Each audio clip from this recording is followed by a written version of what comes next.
leftists have not achieved any of their prime goals within the last 200 years. So it's still the same old, same old. You have a small elite in the West. They own most of the assets, and roughly 90% of the people do not own any meaningful assets. This is roughly the same ratio as we saw during the Middle Ages or we saw in the ancient world. Nothing has really changed, but the leftists don't understand why that is, why the left has failed.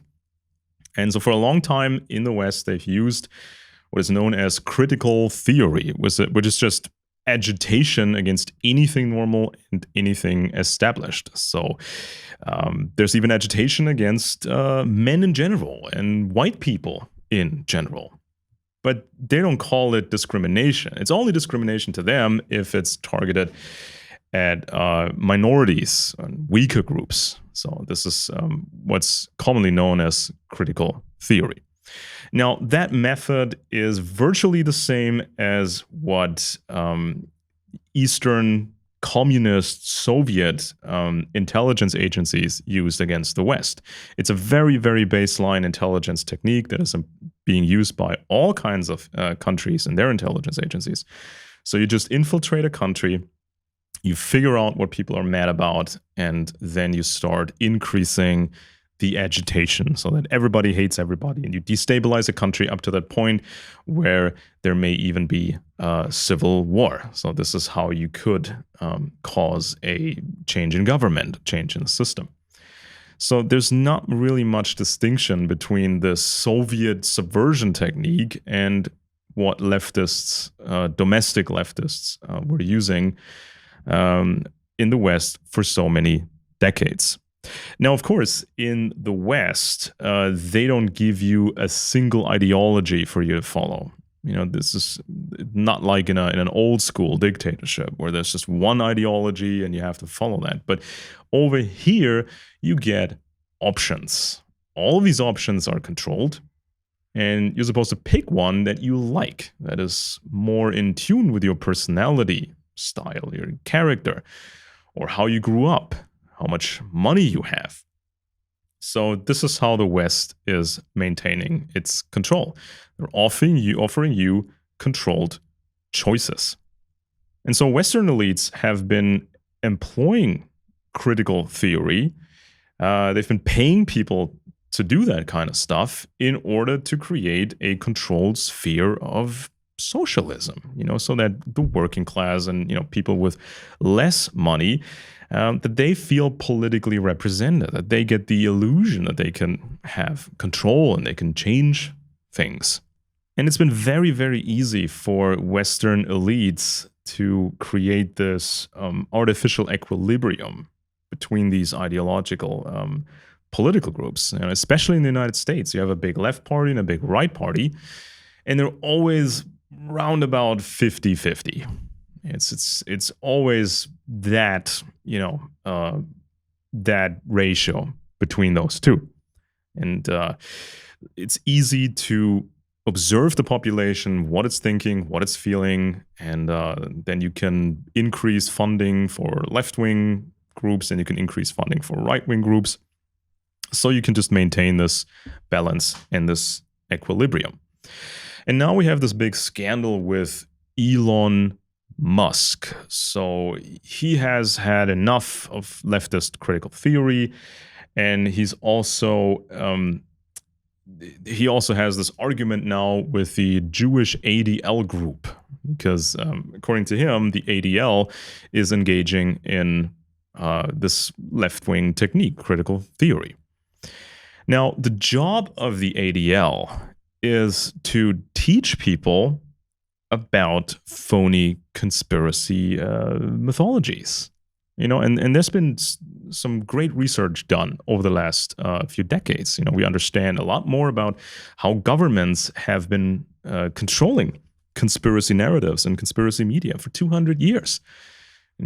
Especially Britain, British colonial empire. They started this right after the French Revolution to further destabilize France and to cover up, the connections of the Bavarian Illuminati to British intelligence. So this sort of conspiracy mythology served a very simple imperialistic purpose. So, and then in the following decades, this is when the Jewish world domination myth was created and pushed. It started really in France in socialist circles, and this was basically just a ploy to destabilize France, to keep it from industrializing too fast and to prevent France from building its own modern type banking system.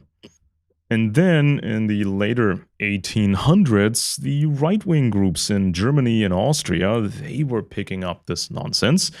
And this, of course, destabilized Germany and destabilized Austria, which, of course, benefited Britain. So this is how that went. So there's great research, and I've done my own research, and you find this on this channel.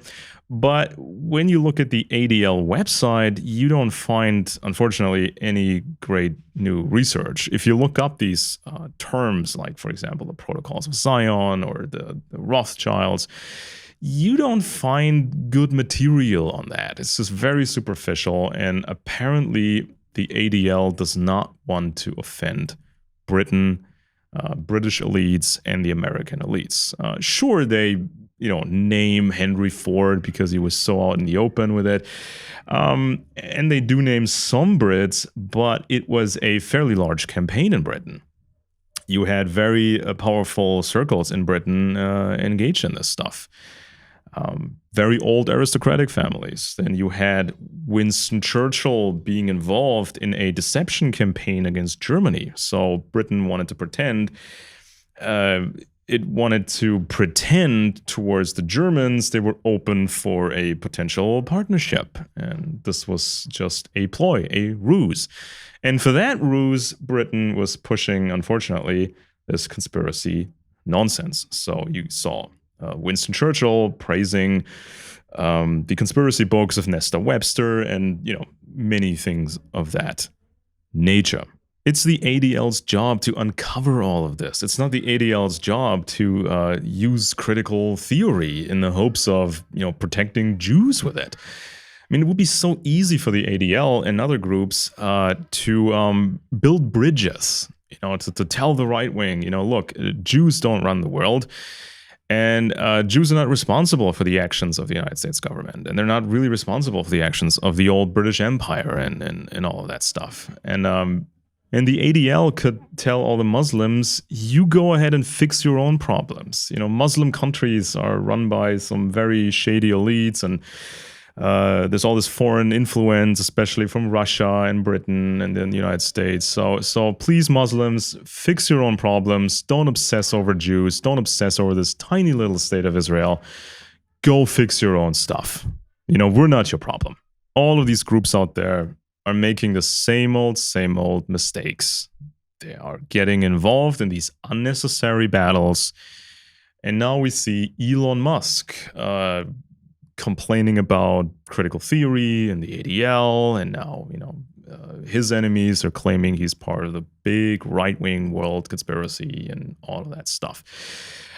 But in the past, there were some serious right-wing billionaires and other influential people who not just financed right-wing propaganda, but they also got involved in, CIA black ops and foreign interventions. They were involved in Iran-Contra.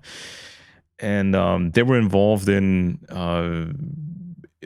continuity of government plans for the United States. So in case the left would riot, they wanted to incarcerate vast numbers of leftists. This was like the Rex 84 training and all these government databases. So compared to these, old school guys, Elon Musk is very, very harmless. And even these guys back then didn't end socialism in the West. They couldn't change the equilibrium of political or ideological groups. So don't get your hopes up if you're a right winger. You're thinking Elon Musk is going to save you from socialism. No, at best, Elon can contribute to this 50-50 equilibrium. We will not progress until we all understand what's going on. So no matter how smart Elon is, how high his IQ is, what he's getting into requires years and years and years of full-time learning and studying these topics. And he just does not have the time. He didn't have the time in the past so far, and he doesn't have the time now. So he makes very common mistakes, and he will keep making mistakes for the foreseeable future. So going back to critical theory. Now, as I said, this leftist technique of agitation against men and whites and anything that's normal and established, this technique was virtually indistinguishable from communist KGB foreign subversion, that was targeting us. And everybody who knows the intelligence world, anybody who's read the handbooks on subversion and counter subversion, everybody knows how this works. So complaining about this leftist stuff doesn't mean you're an evil madman and you're part of some conspiracy. That's just reality. And as I said, in the West, critical theory was used to change society, weaken family structures, get more women to work the jobs and pay taxes, and all of that. And so you saw these researchers like Horkheimer, Adorno, Marcuse. They were working on this stuff. And some of these scientists, they started out in Germany, and then they fled from the National Socialists, went to the United States, and continued their research there.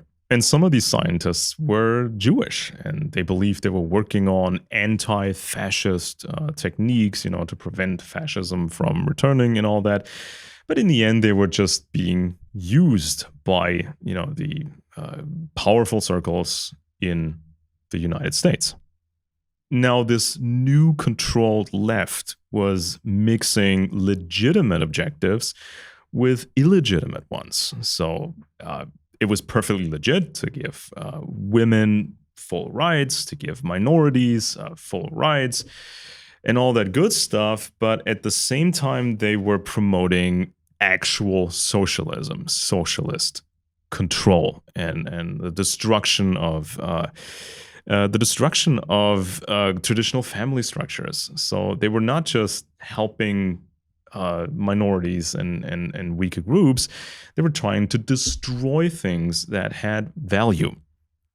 And it was the elite Columbia University which hosted the Institute of Social Research in the United States. So it was not just some poor, left-wing people, some radicals sitting around, bottles of booze and coming up with the stuff. It was at, Columbia University.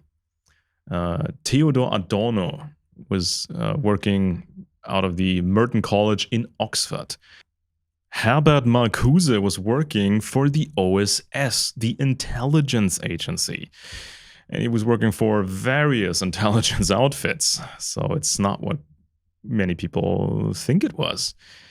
And there were several projects tied to Columbia University, and there was funding from the Rockefeller Foundation, of course, going back to this industrial, capitalist shark dynasty and so on and so forth. And Marcuse was talking about linguistic therapy to condition people. This is how gender speak. This is where gender speak comes from, and political correctness. So certain words are being declared illegitimate, and the meanings of words are being changed and all that. And so this is how the communists tried to change society. Some people were getting more freedom in their private spaces, but overall there was more and more control. So nowadays, Elon Musk has the opportunity to communicate this stuff in a professional way, and others have the opportunity to communicate all that in a professional way. But up to this point, Musk is getting himself entangled in these artificial arguments and this senseless fighting that's been going on. And we don't know if he's already been if he's already been reading traditional conspiracy literature, if people got him into that. So now he wants to sue the ADL, he wants to sue Media Matters and others.